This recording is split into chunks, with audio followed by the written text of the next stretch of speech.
Shevuos Perak Shevuos Shtime Daf Yud sponsored Lilu Nishmas Imi Moirosi Binsa Bas Harav Shloima. In temple times, daily Tamid offerings were purchased with the Masis HaShekel, half-shekel funds collected that year. Leftover shekels could not purchase lambs for the new year, beginning Rosh Chodesh Nisan. Similarly, leftover lambs could not be Tamid offerings after Rosh Chodesh Nisan.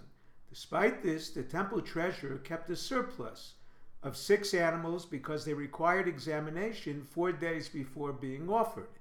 Generally, 4 were left over. Rabbi Yochanan explains their redemption procedure.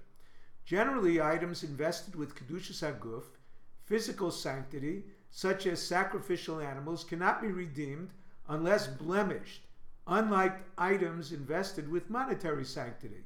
However, Rabbi Yochanan holds unblemished communal offerings are exceptions and may be redeemed. Question: the law for communal incense is comparable to lambs. Both purchased with half-shekel funds, offered one year, cannot be offered the next year. According to Rabbi Yochanan, how did their sanctity disappear through redemption?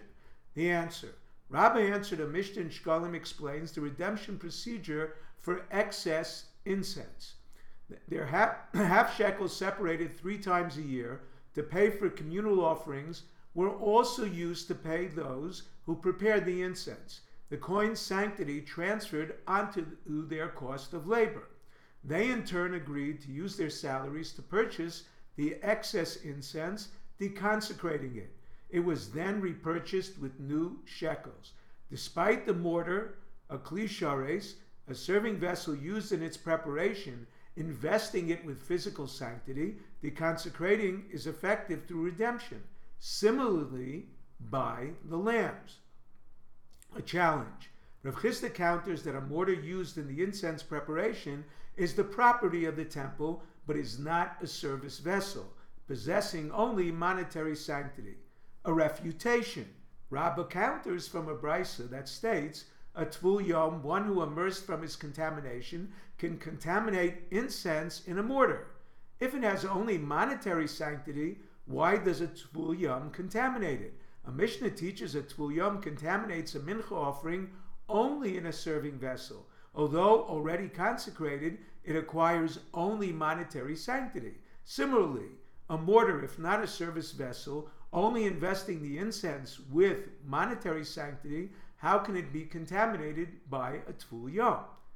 A challenge. Rav Chisda counters from a Mishnah in Milah that states consecrated incense and meal offerings acquire monetary sanctity. One who misappropriates them is liable for Milah. However, the Mishnah states for one to be liable for lina, leaving it overnight, or from contamination as a tvul yom, it must be placed in a sacred service vessel.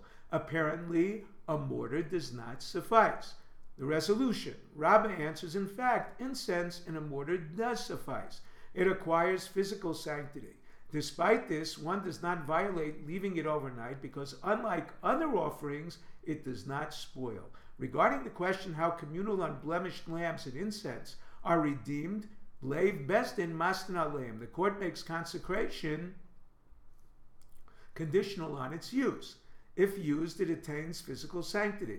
Not used, it acquires only monetary sanctity and can be sold. Question: how does this differ from one who consecrates a ram for its value to purchase an offering? Abai states it automatically acquires physical sanctity because it can be offered. Surplus lambs and incense that can be offered as well should automatically acquire physical sanctity, and the court stipulation should not be effective. The answer: surplus lambs and incense compared to consecrating a ram to purchase libations. It does not automatically acquire physical sanctity because it cannot replace libations. Similarly, the court's intent is to use surplus lambs and incense not as sacrifices, but for gold sheets to plate the Kodesh Kodashim.